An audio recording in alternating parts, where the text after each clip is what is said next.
One of the best gifts that I ever received came last Christmas. And as Mike Slaughter reminds us, those great gifts don't have to be hung in a stocking above our fireplace. You see, when we think that the greatest of gifts have to come in a box, they need to be bought at a store, they need to be new and great and fancy and the latest technology, or the best toy, or the newest fad in clothing, we overlook the miracle that is Immanuel, that is God with us. Let's take a look at scripture from the Old Testament, Isaiah chapter 7.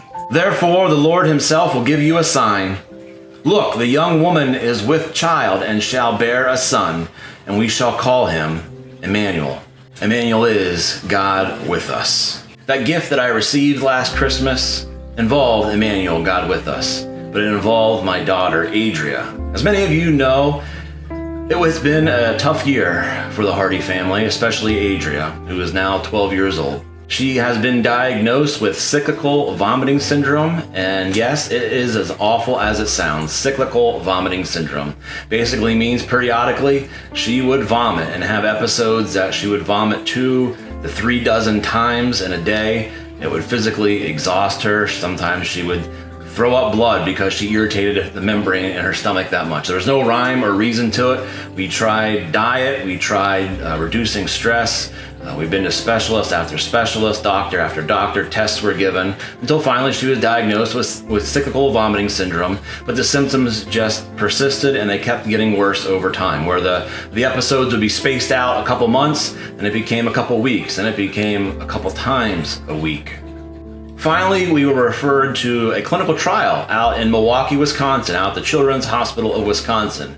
Yes, all the way out there. And it was proposed to us that we would have to drive out there for 7 consecutive weeks. Not stay there, but drive back and forth, where Adria would receive a neurotransmitter placed on her head right behind her ear, and little stickers and electrodes would then attach to her ear. And for 7 weeks, we would go back and forth to get this neurotransmitter. You might say, why did we have to keep going back and forth? Well, the battery only lasted 5 days. So every 7th day, the neurotransmitter had to be replaced, which would have a new battery. As you know, Pennsylvania is not close to Wisconsin. So from our former place of residence in Bangor, Pennsylvania, all the way out to Milwaukee, Wisconsin, it was over a 12-hour drive, over 800 miles. Wasn't exactly close. Our plan was to drive straight there one day, stay the night, wake up the next day, see the doctor, again stay the night, and the next day drive straight home. Again, this would take 3 days travel, come home for a couple days, and guess what? Do it again, repeat, 7 times in a row. Gas, hotel, food would easily be $500 per trip, not to mention exhausting, and I was doing it on my days off. Well, I did have 3 days off. The church, the fine folks at First United Methodist Church in Bangor were quite gracious and supportive for me to take my daughter out all the way to Milwaukee to get treatment. Thankfully, though, I only had to make that drive 2 times. The 5 other times, we flew. One time, we flew out on miles that were donated to us by a friend. Another time, a woman and her partner had given us enough money to cover a round-trip ticket for both of us. And the other 3 times was money pooled together from people that I'll never know and people that I do know and that I love dearly. People from Bangor and Downingtown and yes, even Westlawn. And people from other churches that I have no idea who they are. All their money was given to us and pooled together and enabled us to go out to Milwaukee all those times. Last Christmas Eve, like most pastors, I led worship and preached and came home. And it was about 30 minutes after I was home. Didn't even take my tie off, and there was a knock at our door. I let the person in. It was a clergy mentor, a colleague, and a friend from a neighboring town down the country road. And he as well was tired because he had led worship and preached.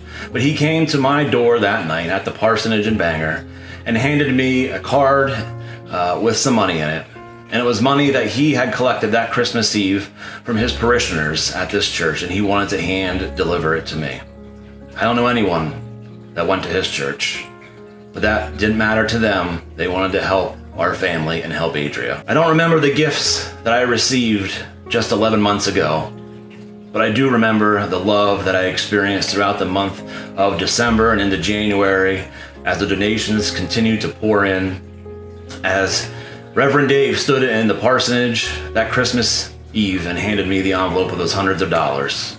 to the checks that we got in the mail from Westlawn. I still get choked up thinking about it to this day. While I don't remember the other gifts that I received that year from my wife or even my kids or my parents, I do remember the love that I felt from all those people, those that I knew and those that I didn't know, that supported us and showed us what God looks like. They reminded us that the best gifts don't come in stockings, but instead that they come through Immanuel, through God with us, through ordinary people, the regular Joes and Janes, just loving Jesus, just listening to what Jesus told us to do, to love one another as he has loved us.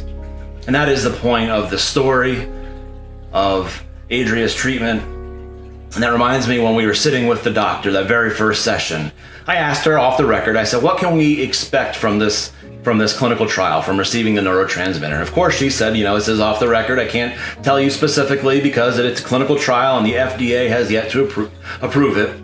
So most kids who take the neurotransmitter and do the sessions as prescribed for the 7 weeks, most of them have their symptoms drastically reduced. There are a small fraction where nothing happens, but they don't get worse. She said there's a very small group of kids that are cured.